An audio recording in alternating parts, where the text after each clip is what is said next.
I swapped out the key switches on my Advantage360 and I broke it.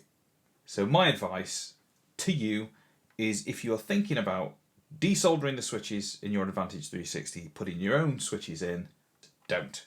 I broke my board and invalidated my warranty. So there you go. Is that what you want? Is it? No. Right. Off you go. If you're still here, you might be wondering what the rest of this video is about. Well, here's the thing. I managed to get my keyboard fixed. So it's now got in lubed, switch films in, Gateron Oil Kings, and it sounds and feels absolutely sublime. So maybe it was worth it after all. Well, I'll explain to you what happened and you can be the judge yourself. Of all the keyboards that I've got currently, the one I find most comfortable to type on is the Advantage360. I'm not saying it's the best all-around keyboard, I'm just saying for me it is the most comfortable to type on. But one of the rubs with the Advantage360 after you've emptied a sizable portion of your bank account is the fact that it comes as stock with Gateron brown switches. Now, Gateron brown switches are by no means terrible, but they're soldered into the board, and so there's nothing that you can do in terms of changing the switches out.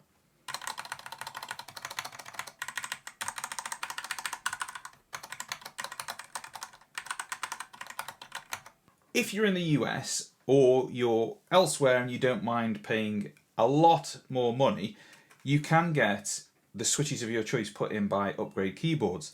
The benefit of that is you get to keep your warranty, and obviously you don't have to do the work yourself. But as I said, it would be considerably more expensive, and if you're in Europe like me, you could easily be looking at a bill of about £1,000. Now I have to say, if you just want to upgrade the sound of the keyboard, the easiest thing you can do, I think, is swap out the stock keycaps that come with it, the Legends on, and change it to these ones, which are the ones that Kinesis sell, which are the PBT keycaps. They are blank, there's no option for legended PBT ones, but I find these make the sound signature and the feel of the keyboard quite a bit better, and obviously it's an easy upgrade. You just pull the old the old keycaps off, put the new keycaps on. So as you can see, and you'll know if you've watched my review of this keyboard, I did go ahead and swap out the keycaps for these blank ones. However, as the months have gone on, and I've read reports of other people successfully desoldering the switches in here, putting new ones in, I thought maybe I should just have a go and do this myself. So the first thing that you're going to need to do is get yourself some replacement switches. So what I did is I got 80 Gateron Oil Kings, took them apart with one of these keycap switch dismantlers, and then went about lubing and filming the switches. Now I'm a big fan of the Oil Kings because when they come stock, you can get away with not needing to lube them, and I think they sound and feel pretty decent. But because I was only going to do this once, I thought I'll go the whole hog, I'll pull them apart and I'll properly clean the switches, hand lube them, put switch films on, and then it's all done. There are far more detailed videos on YouTube about how to lube switches, so I'm just going to give you an overview. Essentially, you pop open the switch, you clean off any existing oil that's there with alcohol using a Q-tip or what we call a cotton bud. Get rid of any existing oil, let that dry out pretty quickly, the alcohol will dry it out, and then you want to put a very thin layer of something like Krytox 205 G0. Some people use a lighter oil, that's my preference. And you want to put a thin layer on certainly the stem of the switch, a little bit maybe on the top and bottom of the spring itself. Some people use a bag lube, put them all in a bag if they're doing them all at once and shake them up. I just did them one at a time. I also added these switch films, which are, you either get these in like foam or these ones are plastic. And the idea is they go between the top and bottom housing of the switch and they stop wobble there. Have to be honest, there wasn't really any wobble on the Oil Kings. I stuck these on regardless. I don't think they really made much difference. Depending on the switches that you have, that might be a step worth doing. Do that 76 times for the Kinesis. Probably do 2 or 3 spares just in case you get some duff switches, and you're good to go. Now you just need to get into the actual keyboard. The good news is getting into the 360 is very straightforward. Kinesis have made this a cinch. There's just 5 switches on the back of the housing. Literally just unscrews. There's no glue, and then the top housing just separates from the bottom. There's no ribbon cables connecting the 2 halves. The only thing to be aware of is you can just see there with the on-off switch, as you're lifting that off, that's not actually attached to the switch underneath, it's just held in place. So just be careful that when you take it off you don't drop and lose that part. I would recommend when you're working on the board, it's probably worth disconnecting the battery. Nothing difficult to do there, it literally just sort of pulls out of the socket.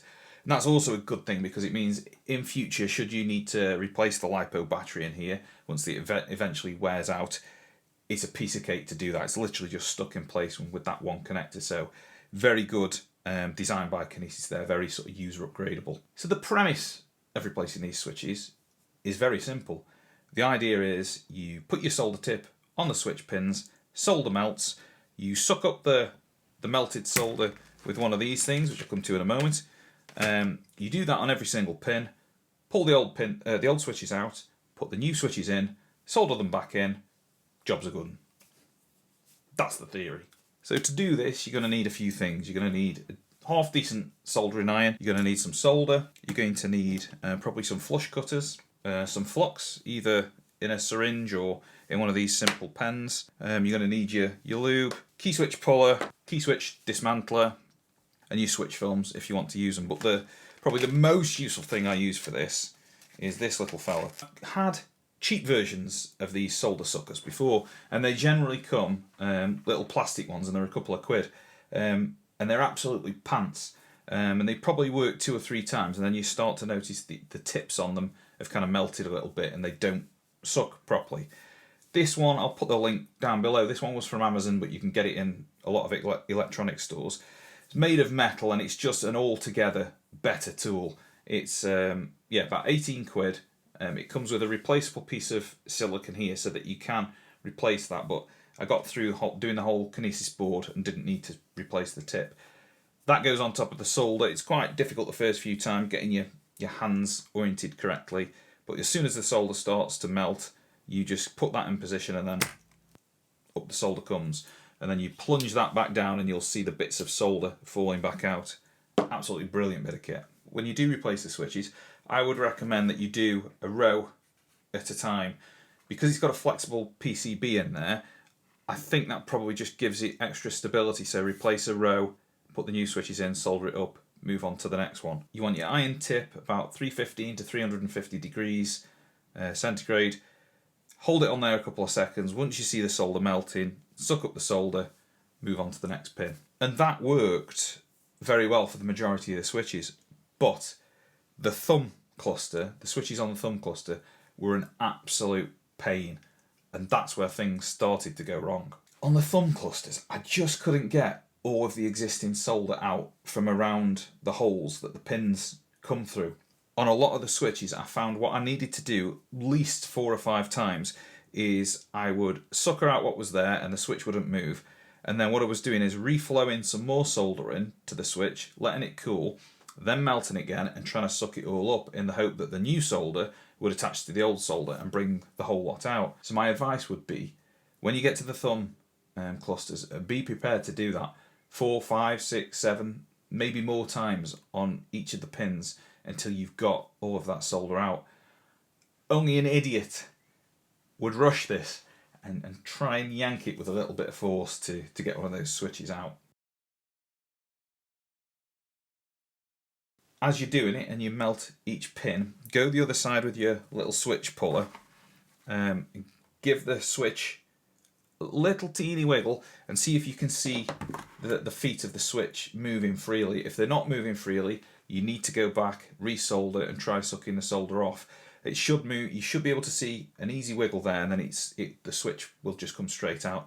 If there's any degree of resistance at all, don't pull. Go back and flow some more solder onto it and try sucking it up with the sucker again. So yeah, I suspect I managed to damage one of the pinholes by not doing that, pulling it a little bit too hard, and actually managed to pull the copper from around the inside of one of the switch holes out with the switch, which obviously was a bit of a disaster.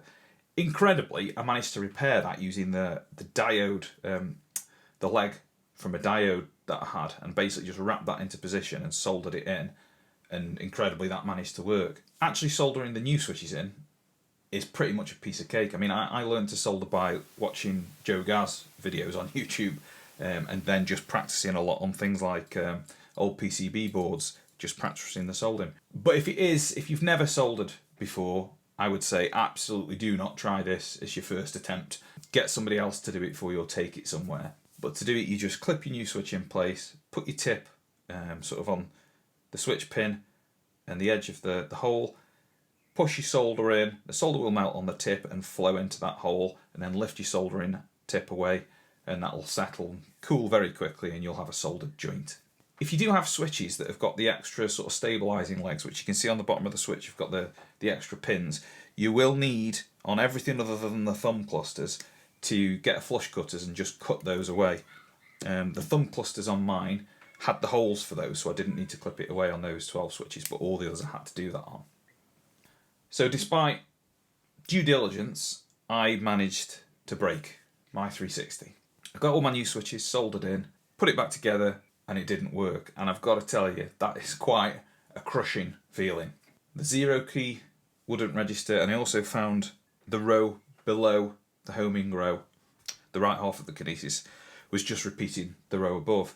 So after hours and hours of trying to troubleshoot that and figure out what the problem was, I basically just had to admit that my ambition, not for the first time, had exceeded my talent. But as luck would have it, less than 20 minutes away from where I live, I managed to find a PCB guru.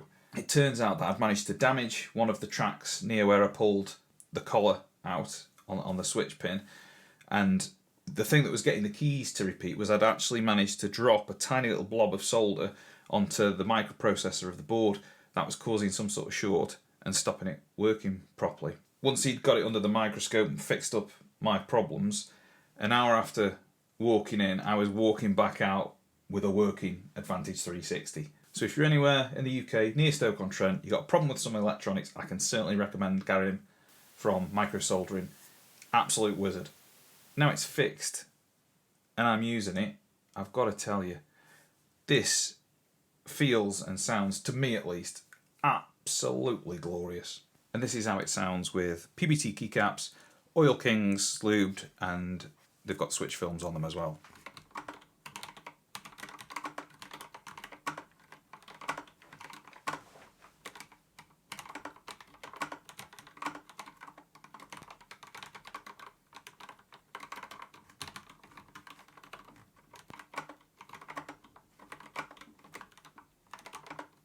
I didn't think lubing the Oil Kings would make much difference, but it really does. It feels absolutely incredible. So maybe the whole thing was worth it. Well, sensible Ben would tell you absolutely no. Do not go down this path. Get it done at Upgrade Keyboards or somebody who absolutely knows what they're doing to do the upgrade for you. Either way, if you're not going through Upgrade Keyboards, you're going to invalidate your warranty, which isn't a smart move on a keyboard that costs this much. But gung-ho Ben would say, particularly if you're in Europe and you've had your Advantage for a little bit and you're absolutely certain you don't like the Gateron browns that are in there, if you've got decent soldering chops, you know what you're doing, and especially if you've got the backup of somewhere nearby that can fix any mistakes that you do make, I would say maybe give it a shot. There's certainly, doing it yourself, there's certainly hours and hours of tedium doing the key switches, lubing them, filming them, and there's also quite a fraught feeling as you go through this job replacing the key switches and keeping everything crossed that you've not messed something up, but it is possible. And the truth is, with these switches in, this is the best sounding and feeling keyboard that I own. As usual, if the video was useful, please give it a like, a subscribe. That's how the machine recommends it to other people. Otherwise, see you again sometime.